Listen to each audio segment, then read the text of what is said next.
point complet de l'actualité à toutes et à tous. Bonsoir, les grandes articulations. À Conakry, une délégation de haut niveau sierra-léonaise chez le Premier ministre Amadou Riba. Elle est dépêchée par le président Julius Maada Bio. La mission diplomatique intervient suite à l'incident survenu le 22 février dernier dans la zone de Falaba. Échange sur la plateforme Télémo, un outil de digitalisation des marchés publics. C'est à l'actif du département en charge de la communication, de l'économie numérique et de l'innovation. C'est pour plus de transparence dans la gestion de la commande publique. Sous-préfecture de Gbenti dans Forêt-Caria, les techniques de production du sel se modernisent. Des matériels innovants sont mis à disposition. Désormais, la mangrove et la santé seront protégées. C'est tout pour les titres. Zone frontalière de Falaba. Un incident y est survenu le 22 février dernier. En moins d'une semaine, une délégation de haut niveau est dépêchée par le président Julius Maada Bio de la Sierra Leone. En séjour à Conakry, la mission est reçue par le Premier ministre Amadou Riba. Les deux parties privilégient le dialogue et la coopération. Ousmane Bangoura, compte rendu.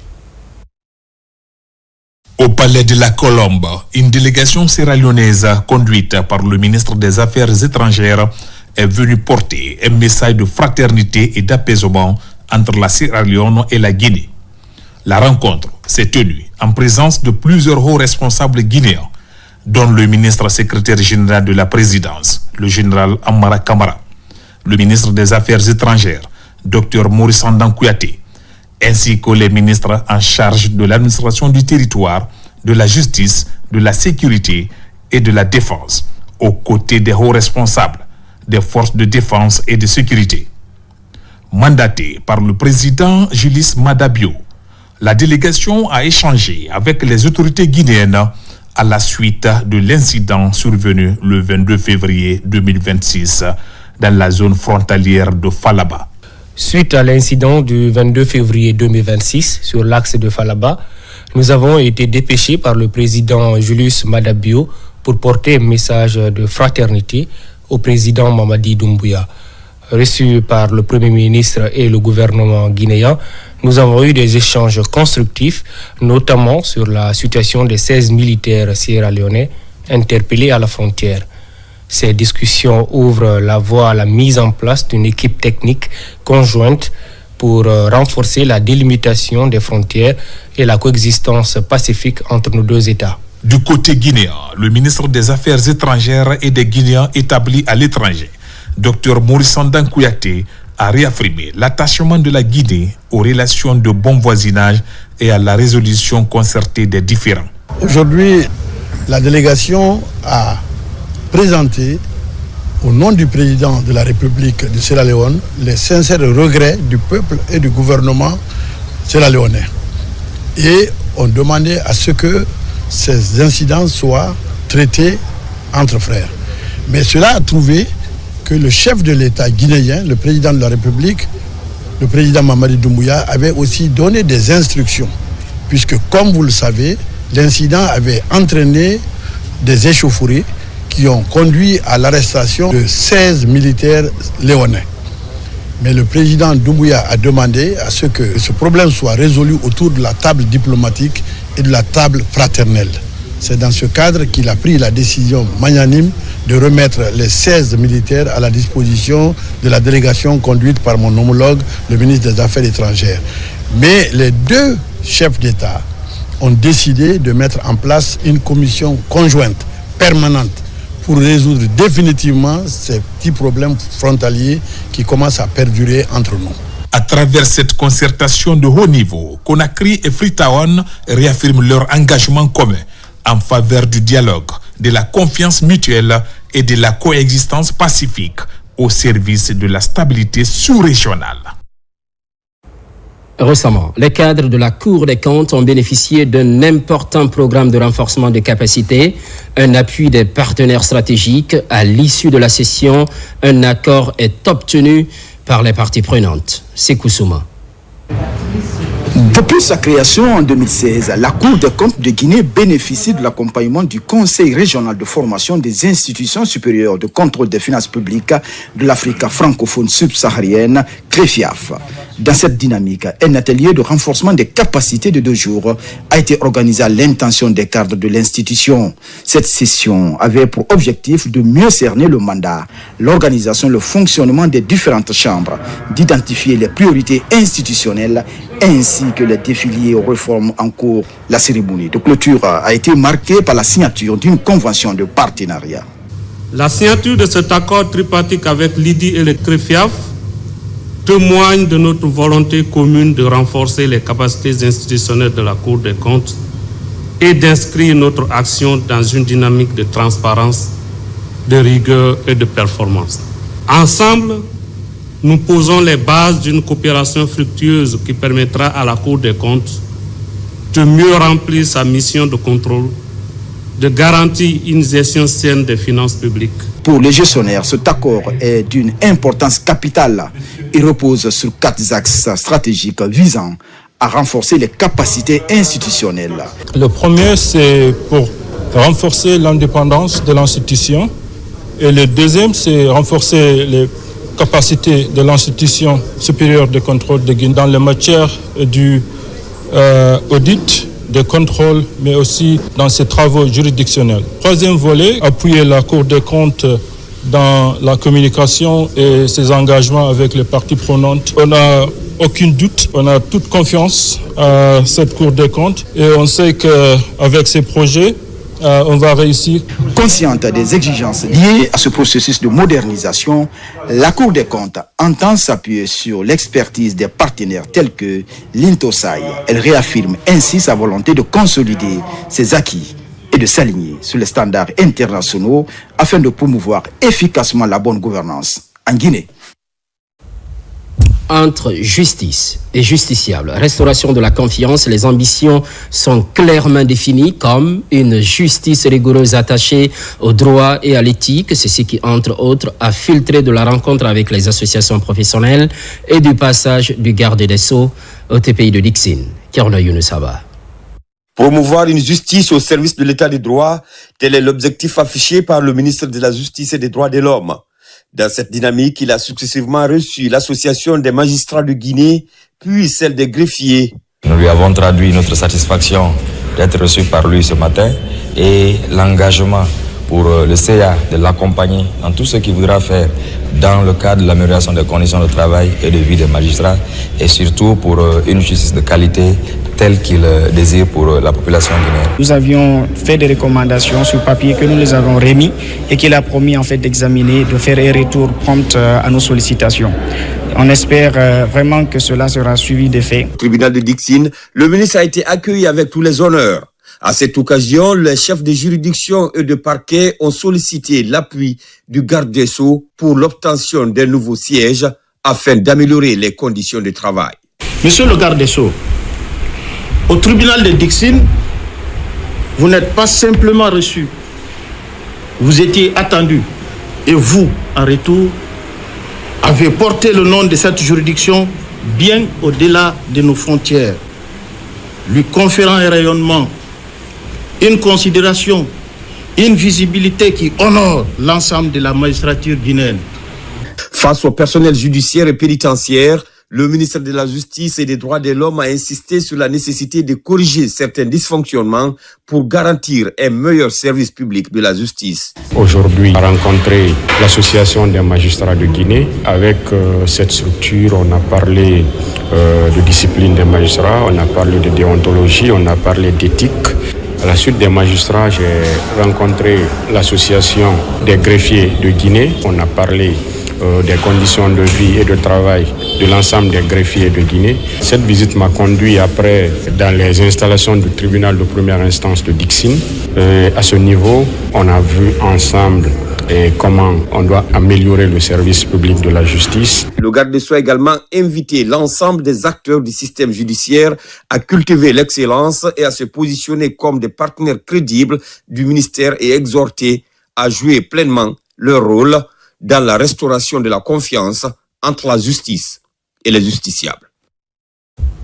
C'est l'un des titres de cette édition. Digitalisation des marchés publics. La plateforme Télémo est mise en place. Des échanges s'accentuent sur cet outil numérique. C'est à l'actif du département en charge de la communication, de l'économie numérique et de l'innovation. La plateforme entrevoit plus de transparence dans la gestion de la commande publique. Marie-Angélique Bangoura. Au ministère de la Communication, de l'économie numérique et de l'innovation, les cadres techniques et les parties prenantes du projet Télémo se sont réunis pour faire le point sur l'état d'avancement du déploiement de la plateforme. Portée conjointement par le dit ministère et l'autorité de régulation des marchés publics, Télémo ambitionne de moderniser les procédures, d'optimiser les délais de traitement des dossiers et de réduire les coûts transactionnels dans la gestion des marchés publics. La plateforme existe, elle fonctionne. Les livrables majeurs sont en production.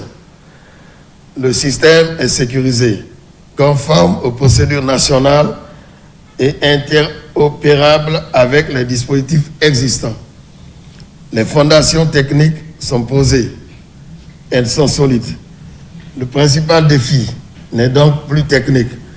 Il est désormais institutionnel, budgétaire, réglementaire et culturel. Donc ça veut dire qu'il y a plutôt la conduite de changement pour que chacun puisse s'intégrer et en faire un outil essentiel de passation, de contrôle et d'exécution des marchés publics.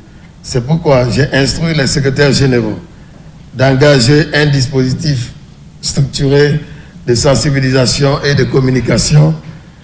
Des spots et capsules d'information seront produits et diffusés sur les médias officiels afin d'accompagner les utilisateurs, d'expliquer les enjeux et de préparer l'opinion publique à cette mutation. Dans son plan d'action, Télémo, avec ses partenaires rwandais, travaille sur la mise en place de cette plateforme. Son initiative vise non seulement à réduire considérablement les délais de traitement et les coûts liés aux démarches, mais aussi à limiter les risques de fraude et de corruption grâce à la sécurisation et à l'archivage numérique. L'objectif, c'est de pouvoir moderniser les processus de la commande publique, donc moderniser l'administration dans les années à venir.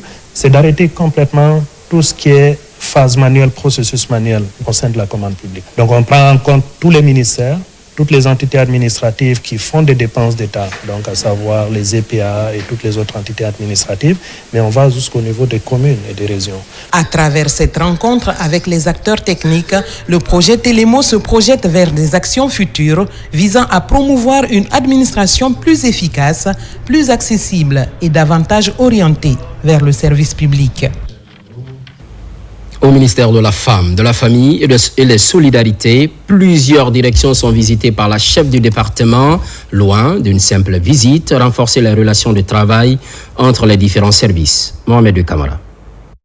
Pour cette deuxième sortie, la ministre en charge des questions de la femme, de la famille et des solidarités a sillonné plusieurs autres directions.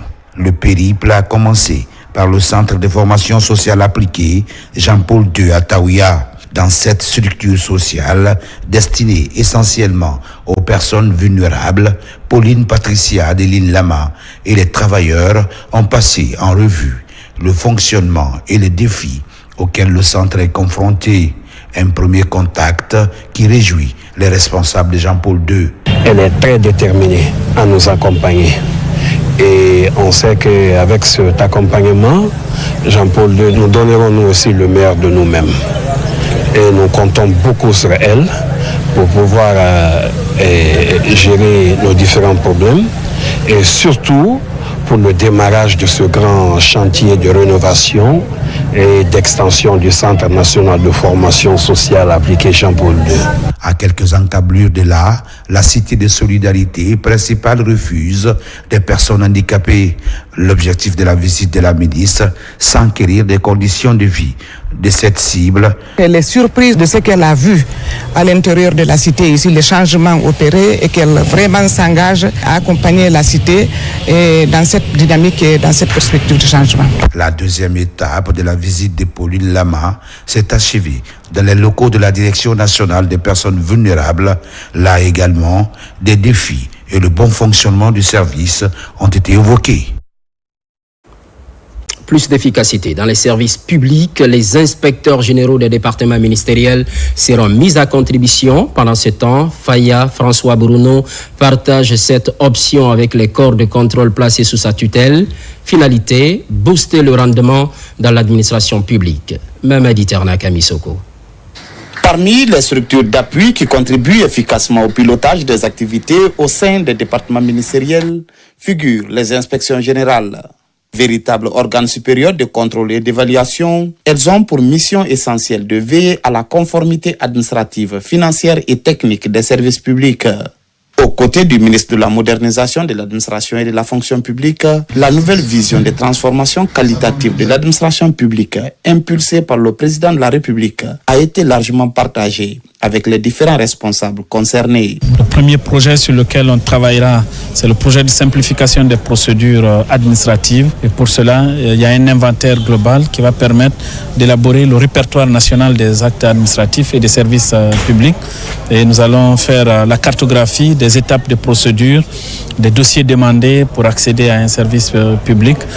Et au-delà de cela, nous allons ensemble aborder l'intégration de ce schéma optimisé dans le guichet unique de service public que nous allons mettre pour construire en Guinée un parcours usager unique. Et l'autre axe qui va constituer le deuxième projet, c'est l'activité de contrôle, le respect de la législation et de la réglementation.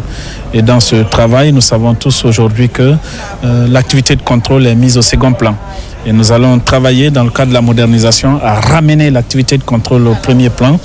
Donc ça va permettre aux inspecteurs de jouer pleinement leur rôle dans les différents départements ministériels. Cette rencontre se veut avant tout un appel à la collaboration, à la mutualisation des efforts et à la synergie d'action. Cette rencontre est, à mon avis, le point de départ d'une dynamique qui va renforcer le contrôle au sein des structures de l'État et rendre notre État mieux outillé à faire face aux défis. J'avoue qu'on avait beaucoup de préoccupations qui ont été prises en compte par monsieur le ministre en charge de la modernisation. Donc dans l'ensemble, toutes les parties ont été prises en compte. La production des rapports trimestriels sur le fonctionnement global des départements sectoriels est d'ailleurs envisagée afin d'assurer un suivi régulier et efficace des réformes engagées.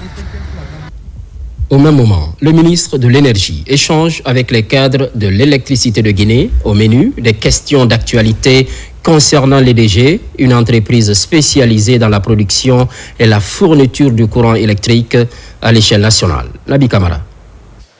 Poursuivant sa tournée dans les services relevant de son département, le ministre de l'Énergie était jeudi dans les locaux de l'électricité de Guinée.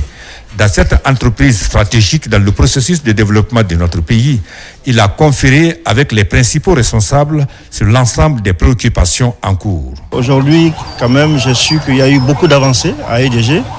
Le directeur général et son équipe ont fait beaucoup de réformes. On va continuer à appuyer. On a regardé les points spécifiques sur lesquels on va s'appuyer pour essayer d'avancer un peu ou d'améliorer la gestion de EDG. Donc aujourd'hui, c'était une prise de contact. On va travailler ensemble pour sortir le pays de cette situation où on a beaucoup de régions qui n'ont pas encore le courant.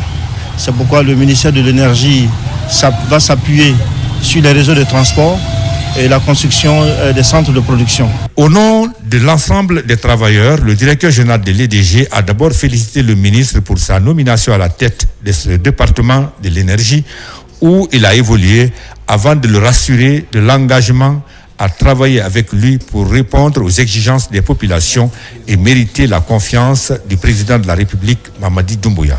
C'est un honneur pour nous de le recevoir avec toute son équipe, de partager avec lui ce que nous sommes en train de faire en droite ligne du plan stratégique de développement 2025-2029 d'électricité de Guinée, mais aussi surtout recevoir les orientations de notre tutelle technique, donc le ministère qu'il dirige, mais aussi partager avec nous les orientations, la vision par rapport à 2029, mais aussi par rapport à 2040 dans le cadre du programme Simandé.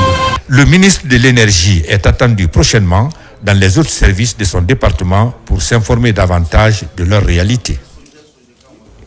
Parallèlement au département de l'industrie et du commerce, la ministre reçoit le patronat, une forme de main tendue afin d'évacuer toutes les difficultés qui freinent l'épanouissement du secteur privé. Entre autres défis à relever, l'opérationnalisation de Guinée Business Forum, un cadre de dialogue entre le public et le privé. Abdul Karim Kamara. L'industrie et le commerce, premier pilier du programme Simandou, une orientation qui doit être portée en grande partie par l'investissement privé. Aujourd'hui, les enjeux de cette vision focalisent les attentions en Guinée. Ici, la ministre de l'Industrie et du Commerce échange avec les acteurs du patronat. Des échanges portés sur l'identification des défis dans le but de trouver des solutions devant déboucher sur l'existence d'un secteur privé fort capable de créer des champions nationaux. Cette démarche vise à montrer un peu l'intérêt du gouvernement à porter ce patronat, ce secteur privé guinéen, qu'on puisse être des collaborateurs, des partenaires privilégiés pour vraiment booster l'employabilité des jeunes, la compétitivité des femmes, mais assez d'autres domaines qui tiennent à cœur le président de la République. La Confédération générale des entreprises de Guinée salue la main tendue du ministère. Pour elle, les difficultés auxquelles est confronté le secteur privé sont liées au manque de dialogue, mais aussi au blocage de l'amélioration du climat des affaires. D'ailleurs, le patronat souhaite vivement que les textes qui régissent le partenariat public-privé soient validés et appliqués. Il n'est pas normal dans un pays que certains aient des avantages indus, qui ne payent pratiquement pas grand-chose et que d'autres soient toujours imposés à des taux inacceptables. Donc c'est pourquoi nous sommes en train de travailler de manière avec les autorités, qu'il y ait ce dialogue dans le cadre du GBF, parce qu'il y a l'État et le secteur privé pour discuter de tous les maux qui nous créent des problèmes. Et c'est ce dialogue qu'il faut mettre en priorité dans notre pays. Au cours de cette rencontre entre la ministre Fatima et le patronat, il a été décidé de mettre en place une commission devant étudier les problèmes identifiés avec à la clé des propositions et un planning de suivi.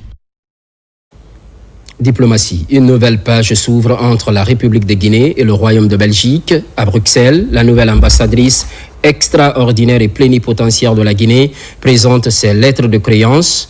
Dans la foulée, les messages de Conakry ont été transmis. Amadou Touré, Mohamed Souma. À travers un cérémonial traditionnel majestueux à l'entrée du palais royal belge, son Excellence Achananet Conté, accompagné de son époux et des cadres de la mission diplomatique, a été accueilli selon le protocole d'usage avant sa réception en audience par Sa Majesté le roi Philippe de Belgique. Lors de cette rencontre, l'ambassadeur de la République de Guinée auprès du Royaume de Belgique a transmis au roi des Belges les lettres de rappel de son prédécesseur et les lettres de créance par lesquelles le président guinéen, son Excellence Mamadi Doumbouya, l'accrédite auprès de Sa Majesté le roi Philippe de Belgique. Après cette étape, s'en est suivi une entrevue à huis clos entre la diplomate guinéenne et le roi des Belges. Mais également transmettre les salutations chaleureuses et puis aussi tant pour le président de la République, Excellence Mamadi Doumbouya, que du peuple de Guinée au roi belge, mais également à toute sa population. Les discussions ont également porté sur les perspectives de coopération, les opportunités d'investissement ainsi que la consolidation des partenariats existants entre les deux pays. Le roi a été très accueillant, mais il a été aussi très attentif pour une future collaboration améliorée avec le programme Simandou qui a été présenté et qui va être mieux présenté très prochainement. Il a été très sensible à tout cela. Cette accréditation diplomatique vient ainsi consolider les relations historiques entre les deux nations et renforcer leur coopération sur les grandes questions régionales et internationales. Retour Bercail, direction Cancan, une promotion de soldats deuxième classe vient d'être livrée. La formation a lieu au centre d'instruction d'infanterie de la zone, occasion de présenter ces jeunes militaires au tricolore national. Lieutenant Sana Kamara de la presse militaire. Après les centres d'instruction d'infanterie et de recyclage de Kisdougou et de kilomètre 36, les centres d'entraînement commando de Soronkoni et de Kalako, au mois d'octobre dernier, c'est au tour du centre d'instruction d'infanterie de Cancan de boucler la formation des désormais soldats de deuxième classe à travers cette cérémonie de présentation au drapeau national. Après 6 mois d'apprentissage. La veillée au drapeau n'est pas une simple tradition militaire. C'est un acte de mémoire, de recueillement et de détermination. Elle nous rappelle que la nation nous fait confiance et que cette confiance est sacrée. La présentation des recrues aux couleurs nationales est une initiative qui est parmi de nombreuses réformes en cours au sein des forces armées guinéennes. Elle est portée par l'état-major de l'armée de terre et engage ces jeunes militaires au respect des valeurs cardinales envers le drapeau. Des valeurs comme la défense de l'intégrité territoriale, l'unité nationale, l'esprit de sacrifice et de discipline. Même si c'est enseigné en classe, mais c'est prouver encore aux soldats qu'ils appartiennent à la nation. De faire comprendre que l'armée de la République de Guinée n'est pas une armée de conquête, c'est une armée républicaine au service de sa nation. Quant aux apprenants, ils remercient l'encadrement pour la qualité de l'enseignement reçu. À partir de ce jour, je m'engage à servir la nation avec loyauté, courage et avec un grand sens du devoir. Les encadreurs ont fait preuve de professionnalisme. Ils nous ont aidés à développer notre endurance physique et mentale. Ce passage officiel des recrues au statut de soldat a été marqué par la veillée au drapeau. Une manière de forger davantage le caractère républicain du soldat.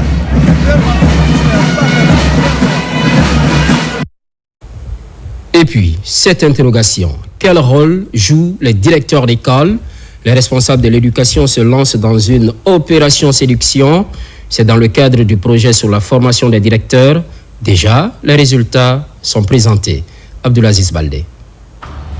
Les directeurs d'école ne sont pas seulement des gestionnaires administratifs, ce sont des leaders pédagogiques et des animateurs d'équipe. Des concepts définis à travers l'ouverture de cette rencontre. Une rencontre d'échange consacrée au partage des résultats du projet de formation des directeurs d'école afin de répondre aux exigences du ministère qui envisage de booster à l'interne la qualité de l'enseignement-apprentissage. La question de responsabilité, si vous voulez, au niveau des cadres de la base au sommet a été l'une des toutes premières réformes que nous avons entamées de notre entrée en fonction. On s'est dit qu'on ne peut pas être partout à la fois. Donc on s'est dit qu'il faut, si vous voulez, renforcer quotidiennement les capacités des responsables locaux, tant sur le plan central que sur le plan déconcentré, pour pouvoir jouer correctement leur rôle. La qualité du pilotage pédagogique et administratif au sein des écoles permet de poser des bases d'un dispositif cohérent et structuré de formation au leadership scolaire, d'où la formation d'une centaine de directeurs à travers le pays. Les directeurs d'école sont les premiers encadrants scolaires. Ce sont eux qui font l'encadrement rapproché, visite d'entretien d'aide.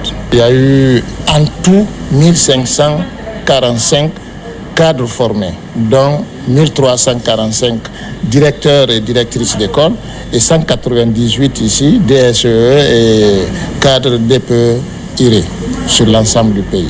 Former les directeurs d'école, c'est aussi investir dans le cœur même de la transformation éducative. Un programme soutenu par les partenaires techniques et financiers et l'Université canadienne d'Ottawa. Directeurs et directrices ont un rôle majeur dans l'éducation de nos jeunes. Non pas seulement pour favoriser la réussite éducative, mais pour favoriser d'abord le recrutement, la rétention et cette réussite éducative des garçons et des filles. La capitalisation des acquis de cette formation et le suivi régulier des impacts sur les pratiques de gestion et sur les résultats scolaires sont entre autres des modules à développer. Renforcement de la gouvernance locale. 2 manuels de travail sont passés au scanner. L'heure est à la validation des documents. C'est le fruit de la collaboration Banque mondiale et ANAFIC. Mohamed Lamine Kamara, Marwan Kamara. Cadres communaux, responsables d'unités de gestion et partenaires techniques passent en revue le document stratégique encadrant la gestion des réclamations. Un mécanisme national proposé par la Banque mondiale pour permettre à l'ANAFIC de doter les collectivités locales d'outils opérationnels adaptés afin que chaque unité de gestion puisse traiter les réclamations avec rigueur et traçabilité. C'est une avancée majeure pour l'ANAFIC, mais surtout pour la Guinée, puisque c'est la première fois que nous avons un mécanisme national de réclamation, de gestion des réclamations. On n'en avait pas, chacun évoluait de son côté, mais maintenant avec l'appui de la Banque mondiale, nous disposons de cela maintenant. Les projets désormais ne vont plus évoluer individuellement, qui va nous permettre de centraliser ou de coordonner toutes les interventions de tous les projets. Grâce à cette collaboration entre la Banque mondiale et l'Agence nationale de financement des collectivités, les unités de gestion disposeront d'un cadre clair et opérationnel pour assurer une meilleure redevabilité et une gestion plus transparente des réclamations. À partir d'aujourd'hui, nous allons pouvoir mettre en œuvre des politiques opérationnelles qui seront beaucoup plus intéressantes pour les populations, car elles vont avoir un seul interlocuteur, une seule procédure et des mécanismes aussi de retour qui seront beaucoup plus performants. Le document contient des dispositions qui clarifient le fonctionnement du mécanisme national de gestion des réclamations, qui est essentiellement au niveau des communes urbaines et rurales de la Guinée, des 375 communes, mais également les modalités de collaboration entre l'ANAFIC, qui va gérer le mécanisme, et 12 projets financés par la Banque mondiale en Guinée. À l'issue des travaux, le document validé sera désormais de référence pour le traitement des réclamations, avec pour ambition d'améliorer la qualité du service public et de renforcer la confiance entre l'administration et les usagers des services publics. Gouvernance locale toujours, on met le focus sur les municipalités relevant de Conakry. Pour la gestion des affaires locales, les citoyens sont pris en compte, une manière de promouvoir le développement participatif. Mounir Bari, explication. Améliorer la transparence et renforcer la participation citoyenne dans la gestion des affaires locales, c'est l'ambition du projet de gouvernance locale mis en œuvre avec l'appui de la Banque mondiale. Dans la région de Conakry, 20 organisations communautaires ont été accompagnées par l'ONG Segrefed entre mars 2025 et février 2026. C'est une manière de faciliter la participation citoyenne des citoyens qui sont à la base du processus de développement de leur commune. Le projet les amène désormais à avoir un regard, à participer et aussi à être au centre des prises de décision des différents investissements qui se font dans leurs communes respectives. C'est un canevas qui avait été donné à toutes les communes dans l'exécution de nos actions. Donc nous avons eu à faire presque les mêmes actions mais de façon différente. Sensibiliser les autorités à mieux s'impliquer dans ce processus pour pouvoir faciliter l'exécution ou les activités des OCB dans les différentes communes. Durant cette rencontre, les participants ont passé en revue les activités réalisées, suivi citoyen des investissements publics, renforcement des capacités des comités locaux et promotion de la budgétisation participative. Les échanges ont également permis d'identifier les manquements rencontrés sur le terrain et de formuler des recommandations pour consolider les acquis du projet. On ne se contente pas d'être satisfait. Il va falloir que les autorités communales à tous les niveaux prennent ce projet comme étant un signal. Il faut qu'on s'approprie pour mettre cette dimension dans nos budgets et faire de ces OCB des vecteurs de communication pour une gouvernance participative au niveau de nos communes respectives. À travers cette dynamique participative, la coordination des projets entend pérenniser le mécanisme d'engagement citoyen et contribuer à une gouvernance locale plus efficace au service des communautés. On reste alors dans la commune de Kaloum, organisation des cours de révision gratuits au profit des élèves candidats à l'examen d'entrée en 7e année. L'initiative est assurée sur fonds propres par la Fondation Générale Lansana Kanté. Par ailleurs, des kits scolaires sont offerts aux élèves de 11 écoles primaires de Kaloum. Marwan Kamara. L'initiative est nouvelle, mais elle laisse déjà des traces dans les esprits. Les membres de la Fondation Génération Générale Lansana Conté soutiennent un programme de cours gratuits de révision des élèves candidats à l'examen d'entrée en 7e année au niveau des 11 écoles primaires de la commune de Kaloum. Une approche innovante pour améliorer le niveau des enfants afin de mieux lutter contre la déperdition scolaire. 11 quartiers qui viendront dans les écoles pour être révisés. Nous avons à peu près dans chaque école 4 salles de classe. Et si on multiplie ça par, on aura peut-être 20 enseignants à soutenir chaque fin de mois, qu'on puisse aider les parents d'élèves et que ces enfants puissent reprendre la formation, la base soit là pour eux. Ceux qui sont en salle d'examen aussi, qui puissent réussir et avancer. Quand on dit révision, ça part de là. Quand l'enfant révise, il peut aller mieux à l'école. Donc nous lui disons simplement merci. Merci parce que elle veut contribuer au développement de la Guinée. Donc Simandou 2040, ça commence maintenant. Pour redynamiser ce programme gratuit de révision, des kits scolaires composés de sacs, de stylos et autres cadeaux sont remis aux élèves des écoles primaires de la commune de Kaloum, de la gare à Frédérico Mayor. Vision 2040 commence maintenant, c'est les jeunes-là qui doivent en profiter sérieusement. Mais il faut une jeunesse préparée, une jeunesse éduquée, une jeunesse formée, une jeunesse consciente. Entre autres actions déjà posées par la Fondation Génération Générale Lansana Conté, un conteneur frigorifique a été remis aux femmes marieuses de Kenya. Un projet ambitieux, sport-éducation, est aussi en gestion pour améliorer l'encadrement des jeunes footballeurs de Kaloum, des jeunes talents souvent tournés vers le football de rue. Contrairement à Kerouané, l'on s'active dans la lutte contre les effectifs pléthoriques dans les établissements d'enseignement public à l'école primaire Koya Amara Kamara.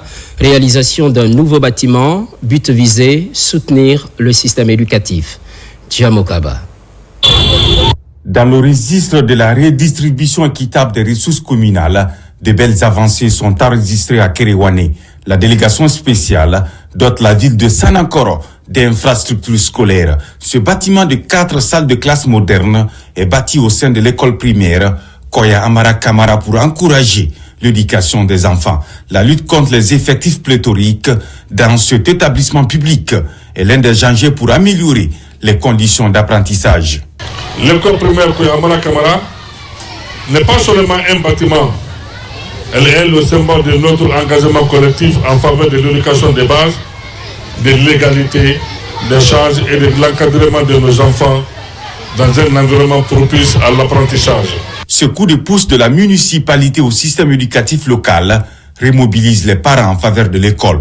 Une priorité au cœur du programme Simandou 2040 pour ne laisser aucun enfant au bord de la route. Sa mise à notre disposition depuis l'ouverture nous a permis de résoudre d'énormes problèmes au sein de l'EP Koyabara ici, à savoir la pléthore dans les salles de classe et la double vacation. Nous remercions très sincèrement Monsieur le Président de la délégation spéciale, M. Danfia Touré, et toute son équipe. Cette action salvatrice sera à jamais citée en exemple. L'école est avant tout l'affaire de la communauté. Le personnel est temporaire, les élèves sont passagers. Mais la communauté, elle est là pour toujours. À travers ce geste fort, Lanfia Touré, président de la délégation spéciale de Kerouané, entend faire de la promotion de l'excellence scolaire un pilier du développement local dans une ville désormais considérée comme l'un des poumons du méga-projet minier Simandou 2040.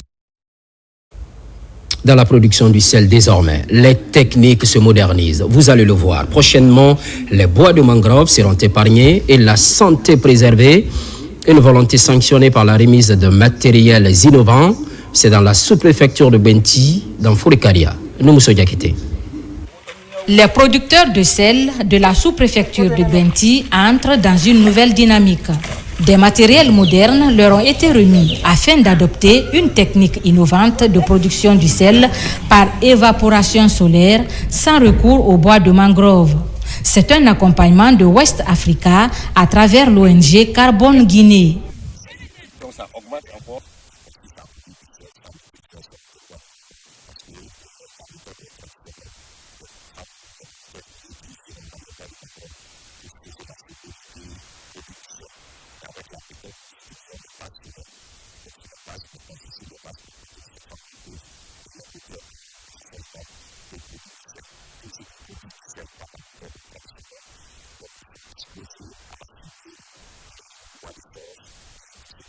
Cette technique moderne est à la fois économique et durable.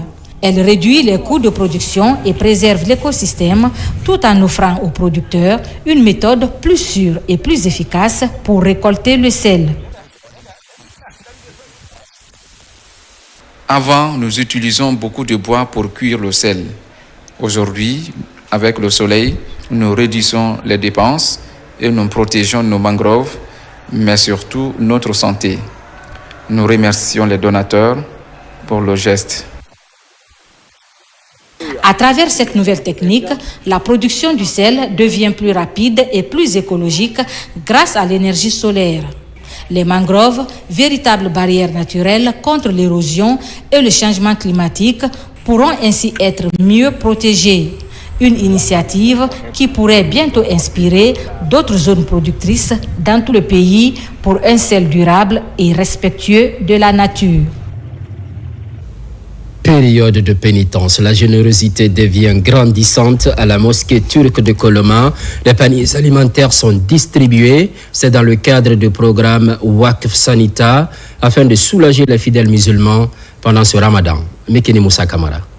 La structure Satina Waqf a procédé à la distribution des vivres à la communauté musulmane de la mosquée turque de Koloma, dans le cadre des actions de solidarité liées au mois de Ramadan, ce dont vise à soutenir les fidèles musulmans en cette période de jeûne, de prière et de partage. Car le prophète Mohammed sallallahu alayhi wa sallam nous a dit, c'est lui qui donne la rupture à quelqu'un qui jeûne, aura la récompense égale à la sienne. Donc nous allons voulu assister à nos parents qui sont dans le besoin pendant ce mois de Ramadan, par respect à ce hadith du prophète Mohammed sallallahu alayhi wa sallam. Les gens ont besoin actuellement d'avoir de nourriture. Vous savez, c'est le mois de carême. Si quelqu'un est en carême du matin jusqu'au soir, s'il n'a pas le moyen pour avoir sa rupture, donc on a jugé nécessaire de faire ces gestes pour aider les gens qui n'ont pas beaucoup de moyens pour qu'ils... Composé de riz, d'huile végétale et de sucre, ce geste constitue un véritable soulagement pour les fidèles en ce mois de pénitence. On remercie Allah et on les encourage.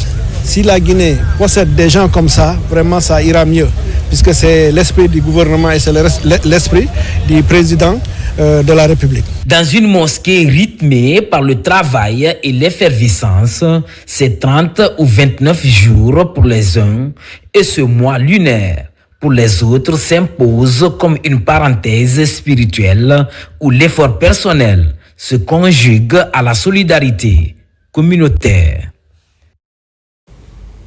L'actualité évolue en Guinée, notre paradis, terre de richesse et d'innovation, à nous retrouver sur les différentes plateformes digitales. Merci de votre obligeante attention. À très vite.